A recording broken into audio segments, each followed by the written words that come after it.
bottom lane and jungler for Kanavi and JackeyLove, the two guys you want to put on the pedestal for TES in a spot like this, Trouble. I actually really like these two drafts more, and they're showing me more of what both teams want to do. Like bot lane is hard shove for that Varus plus Nico. Hard shove that Lucian Nami cannot necessarily really respond to, so they are going to need the attention of Kanavi down the bot lane if they want to get that pressure, want to get that 2 versus 2 ahead. However, if JackeyLove gets ahead onto this Lucian, he can become this huge menace that we've seen Ruler do this a bunch of times, where you get that rapid fire later on, and even without rapid fire all the times, you see in that mid lane, whichever champion walks up to touch the wave, you just take a huge chunk off of them or even kill them a lot of times.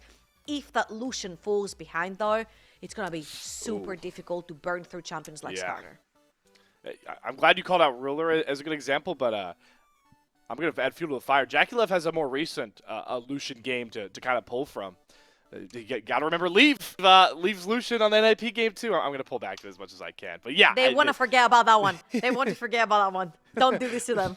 I had to bring it up. It was too easy of a layup. But here is the reality, folks, as we hone back in on this series. This is El Clasico in the LPL, the most historic matchup ever. It's Kanavi versus the org that he poured over 5 years, half of a decade, 369 as well. They won so many big-time things. International, LPL titles over this very org they are now playing for. And how poetic is it that we go the distance? Game 3 to decide the fates of the further of these teams in Group Ascent. JDG looking to establish themselves as the part of the big 3 in the LPL to threaten, and TES looking to knock them down a peg. It's all going to come down to this final game on Summoner's Rift.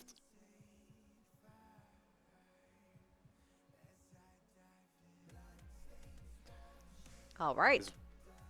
We might have missed some of the Gyos right there. Oh, there it is. We got one. Okay, we got it. We got the final one. It's fine. As you saw down in the bot lane, JDG tried to be a little bit sneaky and see if they can make a pick. However, I think it was Crisp that had already pre-established some vision in this bush, so they didn't get caught off guard. Again, it's not going to be very easy for Lucian Nami. Lucian Nami is more for trading lane, and Nico Varus a very hard shove push lane, very heavy poke, both of them with Comet, so the damage they throw in is going to stick from the set of JDG. As you can see, Scout's going to comment as well. So this is a very heavy poke composition from JDG that also, if you manage to get an engage through with Skarner and Nara later on, it can really hurt. It's another game where top esports are leading themselves to pretty short-ranged action that, like you called out, can be sectioned off and split away. As the bottom lane, level 1 antics are already coming out. This is what you get Lucian Nami into that double Comet lane. Barrier already out from Peyz to avoid the initial burst, and Crisp giving a steroid injection to JackeyLove as these teams really fighting as hard as they can for level 2 prio, but it is going to go over to JackeyLove and Crisp. Yeah, and you see the difference right here, right? JDG are looking to push out the wave, but top esports took the first aggro trade onto their HP bars directly, which meant that Missing and Peyz could not step up anymore. That is a huge win for the bot lane of top esports. Another huge hit right here from JackeyLove and Crisp. And as you can see, Kanavi also pathing towards the bot side of the map.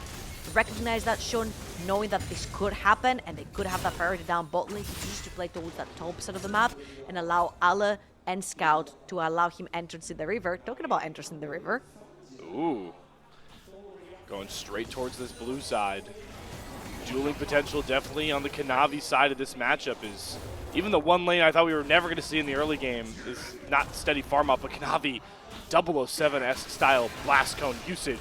Gets out of the brush, jumps on top of Shun, forcing Ala to respond here, come off of his wave, fighting over this Gromp that Shun will have to smite to secure, but Kanavi definitely pestering him out of a pretty normal clear he was looking for. Yeah, and he's going to miss his blue buff right here, right? Kanavi has smite, Shun doesn't have smite, so there's no point absolutely to stay onto this rift to try and contest his own blue buff right here. Kanavi with a very clever invade towards the top side. Shun, if he does put Kanavi right here, which he will right now, he could have the chance to play for that bot quadrant of Kanavi's jungle instead. Oh, flashes galore, but it's who else but Kanavi to set the first kill over the line, get it to 369. The former potent top side for JDG, burning them in this pivotal game 3. Excellent early game aggression right here from Kanavi. We said that on that Sinsa, we're expecting to see some aggression. There are some sitting ducks around the rift for JDG, Wei, Varus, and Nico. But giving that advantage onto 369 over in the early game, having that mid now on Alec can be a little bit of liability. Again, this is what we mentioned, the engage from Skarner is going to be key, because Gnar needs to manage his bar first, needs to be Mega Gnar, has to have the flash for those big engages. And shutting him down in the early game could pull Ambessa ahead super early. And you can use that as your advantage around the map for those early fights, particularly around grubs. Shun somehow does actually rescue that 3 buff that was coming his way, grabs the blue buff, goes after Creme.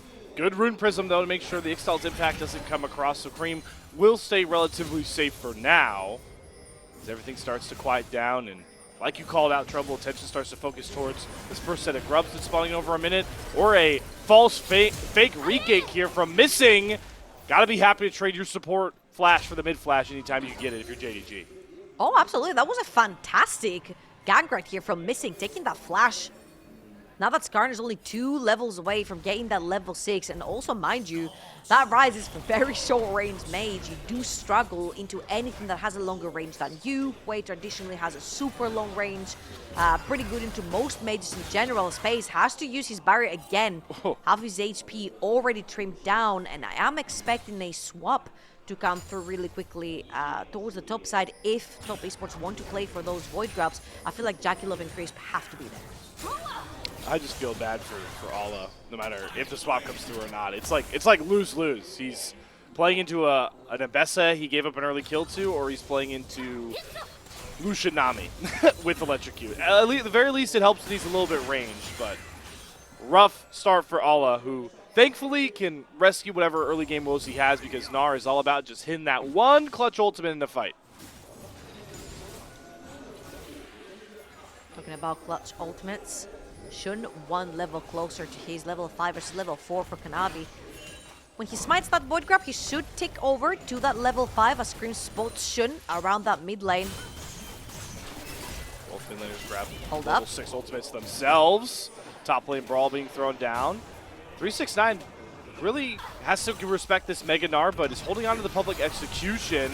Kanavi's going to come off the grubs to come towards the top side, but bot lane, it's just explosions coming off this Electrocute Lucian. We flash back top side, and Alla is down. Kanavi gets there first, and Creme used the Realm Warp to give the man advantage over to top esports as they're winning all the kills early on in this game. JackeyLove drops off screen, but does grab that Feats of Warfare, trading out Missing under the turret, and June, if you haven't noticed yet, is on the wrong side of the rift, but Skarner loves to just run his way back through walls, and Shun is able to escape with his life. Oh, Creme needs to be careful here, though, because Scout has rotated in the jungle to try and scorch Shun out. Topside, it was 1 Void Grub secured by Kanavi into this fight that we just watched. 2 kills now onto the Ambessa. And JackeyLove actually trading 1-for-1 with Missing down the bot side of the map. Shun, please don't. Please don't get executed by grubs. Surely not. Oh, no. JackeyLove doesn't have flash. Yep, luckily doesn't have flash. We had a last game Trouble. We had mid laners and top laners taking dragons, and now we've evolved. 80 carries are on grubs. JackeyLove just checking inside the pit. He's going to dash out the second he sees Alla right there as the swap comes through. A little bit late, of course. Now, as you want to play for the dragon this time around since he has spawned. Let's watch this one more time. The Mega Gnar comes through, runs straight into Kanavi, and I think this was a little bit of a whoopsie right here from JDG. They knew they were playing 2 versus 3. Creme has that ultimate. He can join before Scout can get in the area. And this is JackeyLove and Crisp. Missing overstayed underneath the tower. Ends up getting dived by Crisp and JackeyLove. Not a lot of mana on both of them, so they are going to trade JackeyLove's life for Missing's life. However, that wave was already crashed under tower, so JackeyLove is not going to miss much, and he's going to take that 1 kill for himself. And that's important. That's the important part, because Lucian is so integral to get early kills and get the ball rolling. So good to see the JackeyLove easily willing to commit his life for that play. As the lane swaps do start to settle in, that dragon hasn't been taken, but Kanavi is back to trying to steal camps away as Shun watches and goes, where is my red buff? And He's going to find in the brush with Kanavi. He does not want to get into a smite fight. Does use the Crescent Guard to knock Shun out of his Ixtal's impact, but he still has the Impale, so Kanavi knows only one thing. He has to try and turn his way and fight, but he eats 2 ultimates to the face, gets the knockup, actually flashes to safety. His 369's public execution does grab Peyz, who's on the rotate. Scout Severing Bolt does snipe out Kanavi, but that was a gift wrapped AD carry right in front of 369. And that was too deep from Kanavi right there, specifically since he saved game 2. A little bit of a misstep right there from the jungler of Top Esports. Ends up going down, kill going over to Scout on that way. Wait, a jumper that gets really, really scary when you go into deep late game territory, especially with how much poke and guarding he can do over choke points, specifically around objectives. However, 369 with his third kill, as you mentioned, of the game. Peyz walks straight into the Ambessa. He should have his first item when he goes back. And let's watch this one more time. Like, Kanavi's going to use his R to keep that Skarner away, but he doesn't manage to get his Q3, his third auto, onto Scout, to then allow 369 to chain that CC onto Scout. Has to flash away, and I think he gets Skyped? There's no more Skyped. Sniped right here by Scout, as Peyz trades 1v1, I guess. Oh, whoa, back live, and Scout, the Severing Bolt hero, that last play is completely caught. That's a 4-0 Ambessa for 369 Trouble. I think that was a Creme all the way down that bot lane, which brought Kanavi and Creme himself into this equation. Scout ends up falling. A guy who's known a lot for playing towards those side lanes. Oh, yeah, there we go. Yep, very called nice it. realm warp. How do you realm warp? Oh my god, that's a tongue twist. Realm Warp. Is this where we start the debate over pronunciation of ultimate names? Lamb's Respite. I know that's not how you'd say it. Shout out King Green Ultimate. I think that's a discussion for another time. I've heard Respite as well, but yeah. Respite, yeah. Yeah. That's the EU versus NA joke. We had to get one in there. Is 369 is giving the hands to good old-fashioned Allah, who is bailed out by Meganar. There was a lot of craziness going on the bot side, but it settled down. The Dragon is going to go over to TES at the end of the day. Look at the inventory. It's just Steel Caps really, versus Eclipse on the other side for 369. So even a debate who wins this 1v1s anymore. It's another game, though, from 369 where early on he is just unstoppable. He's like the Terminator on these carry picks. But it's worth posing the question, again, 369 need to get the full value out of these leads, because that Gwen fell pretty silent at points in that game 2. Let's hope not for the top esports fans that the same fate comes of this Ambessa, because right now it's another game where TS are just looking so polished in the early and mid game, trying to win this series up against JDG. Again, I would hold my thought, because a lot of the way that Top Esports has drafted in this particular game was very similar to the previous one. They do have, oh, hold up, Creme. Flash gets out of the Impale range, but guess who silences the gap, breaks down the advantage for Creme. It's a Shun Flash and Scout grabbing a second kill, as the range advantage of JDG is also growing, as you pointed out. And we're on to the grubs for 369 and Kanavi. Allah, my friend, you have a 1 phage. You are not contesting anything. Yeah, but as Skarner kind of sprinting from the bottom of the map, it's not going to be the case. They're not going to cross that mid lane. And I want to say, I love the growing pains that we saw in game number 2, which primarily was the range for JDG and how difficult it was for Top Esports to bridge the gap between their carries. I feel like it's going to be the same case here. Wei and Varus playing from super far back, both dishing a lot of damage, particularly poke, for themselves, while also now having really great tools for engage and disengage with Nico, Skarner, and Gnar. Yeah. Top Esports might run into the same problem that they did before if they don't manage to snowball that Ambessa advantage that they've got in right now. The fact that Lucian is only about 600 gold up in the lead versus that Varus might also become a problem, because we're talking, you're playing against a poke lethality Varus into 5 squishy members from Top Esports. You don't particularly have to deal with a tank, so JDG scaling to that late game, they do favor their odds. Gotta get some really good crescent guards down for Kanavi. That's like the only saving hope into this Varus, who will also be able to kind of match the small gold disadvantage he has into JackeyLove, but with the nature of that poke build, Peyz is going to be able to get those cheap lethality items a bit quicker than JackeyLove. So both of these marksmen who were stars in their own right from Game 2 are going to be put on pretty important pedestals as JackeyLove continues to min-max the Lucian damage, dropping culling whenever he can. And that's exactly what this composition is supposed to do down the bot lane, this combo rather. The Lucian plus the Nami. You sit them down in the mid lane, whoever walks up, you take super favorable trades for the Lucian Nami. You turn this into potentially like a numbers advantage on the map, right? Sending someone back to base and them to reset are pretty bad timers for their team. This is what this combo does well, and this is what JackeyLove and Chris have been doing over in that bot lane. However, now they're looking at the jungle. That Kanavi around and Creme. How many times have we seen this before? Sweet Allah, the victim of so many TES dives, but Shun is there to cover, and Peyz and Missing are not far behind. So instead of all the falling, it will be the first turret falling, and feats of strength picked up for TES as the boot upgrades come online. Huge right here from Top Esports, very great rotation. Pushing through that mid lane, dipping through the jungle, which made it really difficult for Peyz and Missing to make their way around that bot lane. Oh, Scout? no. Scout grabbed. Public execution definition of what 369 just did to the JDG mid laner. 5-0 for 369 on a side lane, and Scout can no longer side lane versus 369. He was the most fed member in his team. He's the only one with an actual credible gold lead. 700 gold over his counterpart, Creme on that rise. And you see how difficult it is once Ambessa gets onto you and sticks onto you. It's just so hard to deal with her, and 369 is doing great at making that gold lead on the side lane larger and larger. Oh, no. All right, well, we have a pause to talk more about just how oppressive this game state is. Because you talked about, I'm Trouble, we did a good job jumping around to like each lane state, right?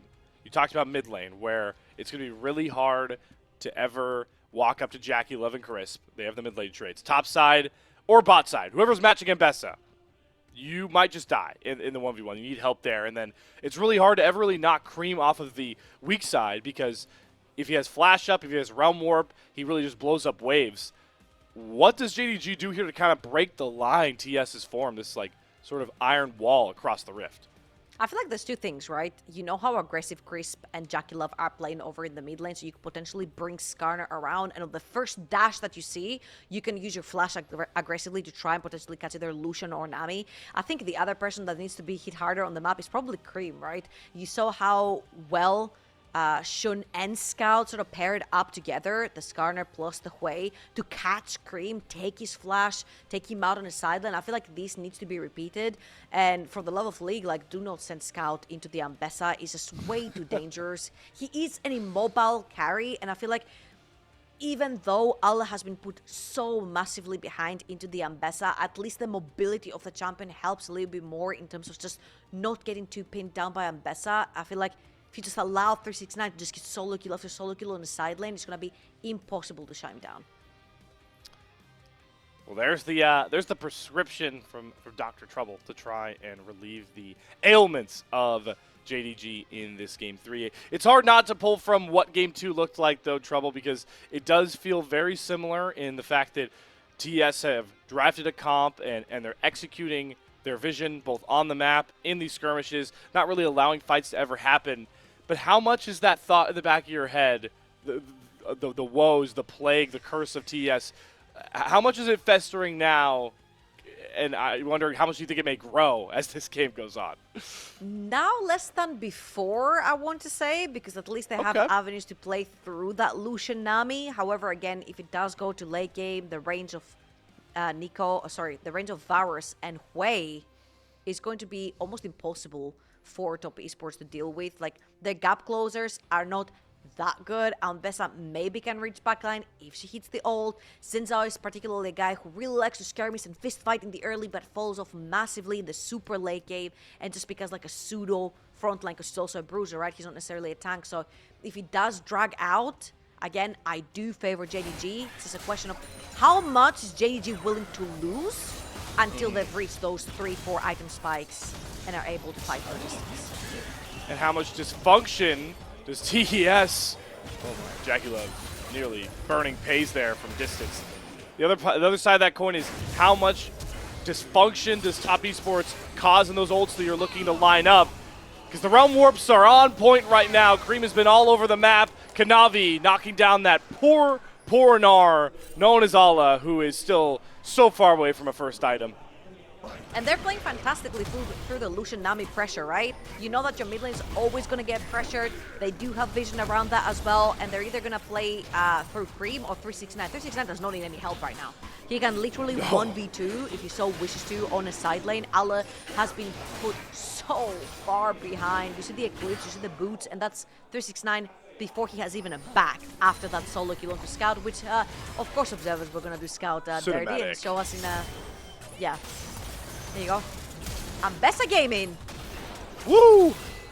If I hit ult, you're dead. If I don't, then nothing happens. That's Ambessa Gaming in these side lanes. But we'll see how 369 does with a whole host of people flying after him. Good flash away from the pop boss. Uses the perfect execution to dash back towards missing. 369 completely outplaying JDG. Question is, where does the rest of the team come in? There's another kind of whiffed ult. Frowling Despair finds nobody's mark. Peyz, though, does have the speed up to try and create some distance. Kanavi does not get the slow. With the wind becomes lightning.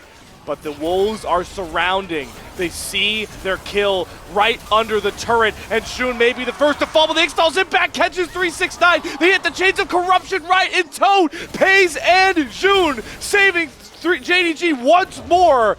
We thought they were getting surrounded, but the baddest Wolf is the one backed into a corner as Allah nearly finds JackeyLove, having him burn both summoners to survive. Credit Allah for the mystical play, but it does not get the kill onto JackeyLove. Something back for TES. I believe JackeyLove pressured the mid lane tower way too hard, and Allah transformed into Mega Gnar and just actually engaged upon him. But that particular fight was the perfect showcase of my worries about top esports. Once they make it stick, they can get kills, but once JDG have established distance between themselves and top esports, it's just so difficult to win them. You have absolutely no tools. As we see the replay of what happened in the mid lane for JackeyLove. And seeing how this fight went over in the top lane, I would be very worried for top esports. Again, they did manage to snowball, but they gave over a huge shutdown over to JDG from a 5-0 Ambessa. Scout also grabs a kill there too. This way that Scout is building just to play in towards that late game. He's got the Seraph stun, likely going for that Blackfire Torch just to make the way such a problem when he can finally get those like raw AP items down later. Scout, the hero of game one. He knows how to close out games with Lissandra. Can he help brunt the weight being put on JDG's shoulders as they continue to try and play from behind, because they're staring down 5 grubs, they have Dragon stacking to deal with, and they need to knock down 1 turn. They're going to try and do it with this Rift Herald, but 369 smells a juicy flank with no mid-turret for him to worry about. Can he get close enough for a public execution? Won't risk it. They'll instead just shut down the Rift Herald play. Yeah, and unfortunately for JDG, that Rift Herald gets nothing but give them a little bit of gold from killing it, and that's about it. Now they're looking to hit towards a side lane. They're going towards Creme. He has Flash. Flash, Realm Warp, all available. Does eat the Sprouling Despair. Here in comes Shun. Doesn't get the Ixtal's impact. Flash out from Creme. He's going to try and use the Realm Warp to get out, and just on the edge, able to survive the gank. And the rest of TES have come roaring back in to try and turn this play. But 369 going way too far on his own, diving under the turret, solo bolo style, gifts another Ambessa kill over. What? How did 369 end up under tower when Skarner has no ult, Gnar has no ult? Like, what in the world is happening right there? 369, I believe he TP'd right under the creeps that were killing JDG's tower. It's bewildering. Let's watch this one more time. Eyes on minimap right here. Excellent stuff from Scout again. Pairing up with Shun, trying to get Creme right here. Missing Rocket Belts in the flash. Out of the Realm Warp, straight back into Dol, and of course he TP's straight up. This is some of the worries that I have with 369. Is this just the only place we know how to fight his top lane under this turret? Kanavi's turn to dive under for a kill. Is able to find the Gnar, but JDG are fine giving up their weakest member. Shun trying to kite back. We got a body block for the Culling, and missing is up to the task, but Trouble, am I crazy? Are we not allowed to fight anywhere else on the map? Okay, the tower is down. The tower is down. Top Esports faithfuls, you can take a deep breath. That tower is down. They can no longer fight underneath it. It's dead, it's gone. They're done with it.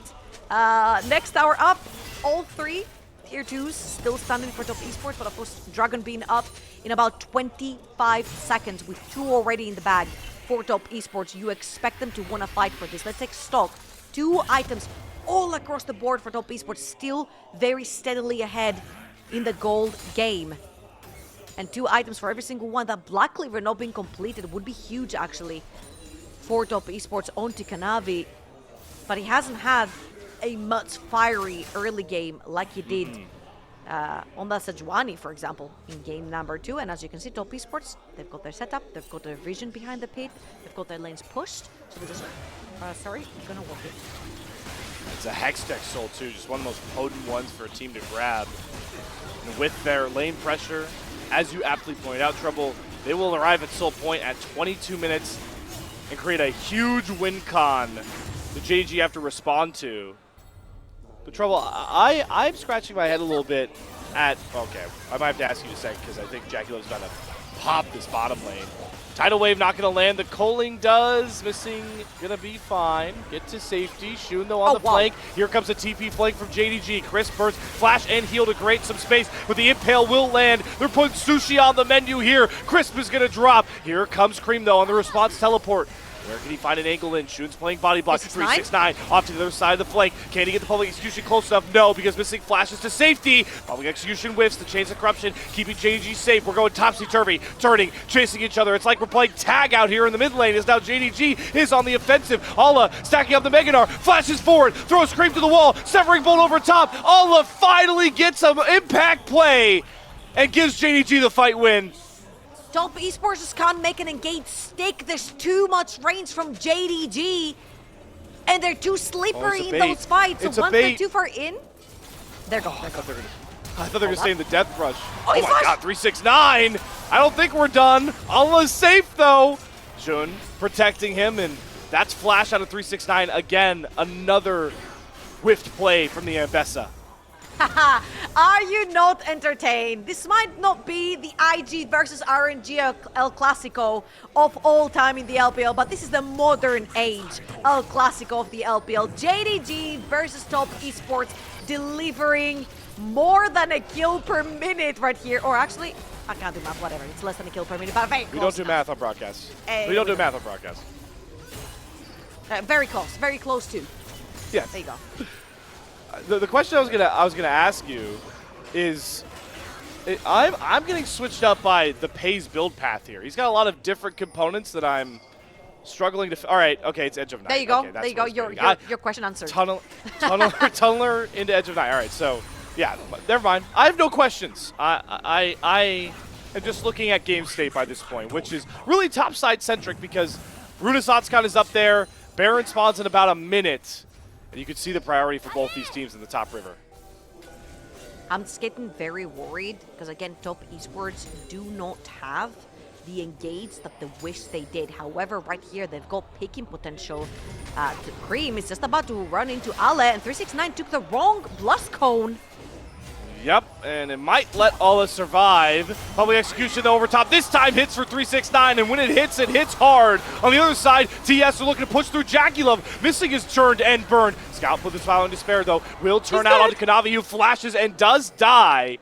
So one back as Scout continues to find pretty critical kills, but finally 369's unleashed with a kill back on the board, and he's taking more than just that single find.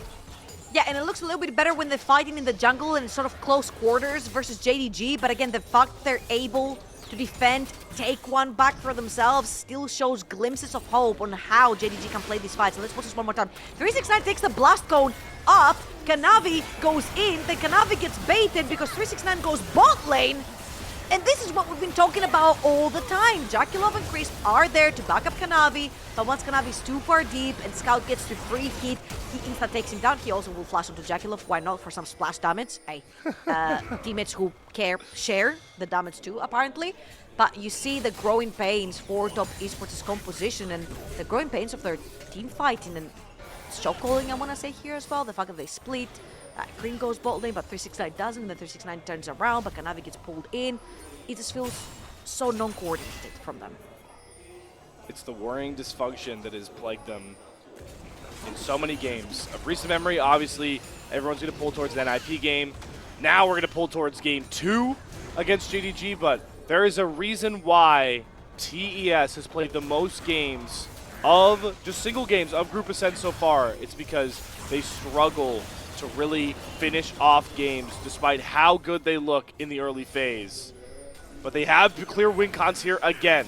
It's a Hextech Soul that really opens up the game. They have a Baron that brings more close quarters combat. Everything is still pointing towards the defending champs, bringing this one home. And actually, the Hextech Soul would help them so tremendously much. Again, the fact that they cannot stick onto JDG, the slow from the Hextech Soul on Illusion, for example, would help so much. Especially now that you've got your Rapid Fire as well, you can hit them from such a long range away from them. As JDG are trying to find ways to sneak inside their own quarters of the jungle, Top Esports will sneak that red buff away. And let's see if JDG have one more shot in them to try and stop that Soul from going over to Top Esports, because this could really signify game over for JDG. All the odds against them.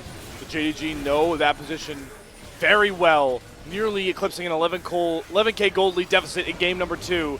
But the Dragon is slowly burning, and JDG seem way more preoccupied with trying to chase off Creme and Crisp. They need to go in for this Hextech Drake, but they just give it up, and now they've got to turn and run for the hills, but 369 will not let them. Missing Pop before the Pop Blossom come across the tidal wave, hits onto 3 from Crisp, and JackeyLove can step up and start taking kills, not names. This is the fight TES need. This is how dominating they can be. This is why Top Esports are your LPL defending champions. A clean ace to seal the series.